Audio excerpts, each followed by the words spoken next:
В этом году для совершения хаджа ингушским паломникам выделена квота на 1400 мест. Если желающих посетить святые места Мекки и Медины станет намного больше, квота будет увеличена. Также здесь на совещании обсуждают и организационные вопросы. К примеру, какую одежду с собой может взять паломник на хадж или как ориентироваться по святым местам. В прошлом году в хадж отправились 950 жителей нашей республики. В этом году ожидается столько же паломников. Поэтому для того, чтобы один из обязательных столбов ислама, паломники из Ингушетии исполнили в комфортных условиях, Минас собрал в одном зале представителей различных министерств и ведомств, которые разрабатывают организационные моменты хаджа. По поручению главы Республики Ингушетия создан комитет по хаджу, который будет обеспечивать проведение хаджа в Республике Ингушетия. Сегодня мы обсуждаем вопросы о том, как лучше провести этот хадж, чтобы наши паломники были довольны. На территории Республики Ингушетия это уже не первый раз мы это делаем.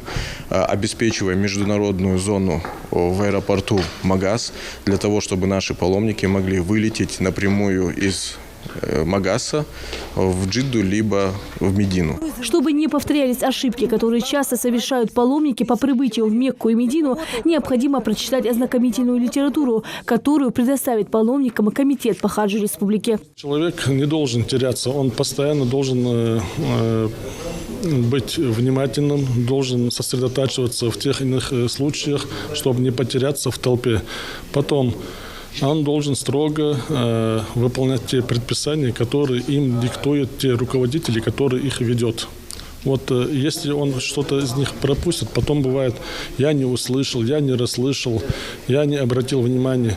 В общем, я бы посоветовал, чтобы человек был повнимательный, чтобы он повнимательно изучил литературу. Для совершения хаджа будут организованы прямые чартерные рейсы из Ингушетии Магас-Медина. На совещании присутствует и директор аэропорта Магас Ваха Евлоев, который рассказал собравшимся, как обстоят дела с предстоящими рейсами. Обслуживать ингушских паломников будет авиакомпания «Ютайр». Вопросы организации в аэропорту Магас паспортного режима уже решены.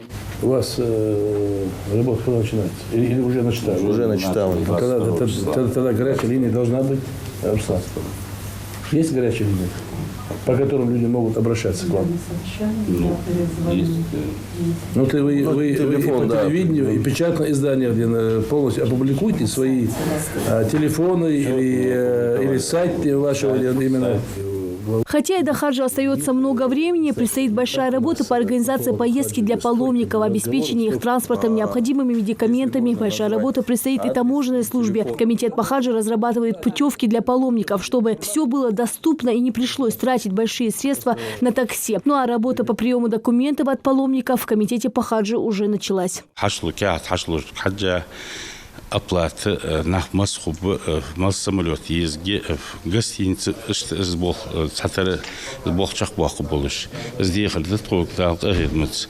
Охшер, суахка, тройны дамы квачи, нага, условия, метики, дая хажат, дел агидмец. Кариаз буатиш, мердиян, недостаток. Хаюатиш, мхуддас, но далидец, из даяга, из метик на высшем уровне сан, из хажул чактакит.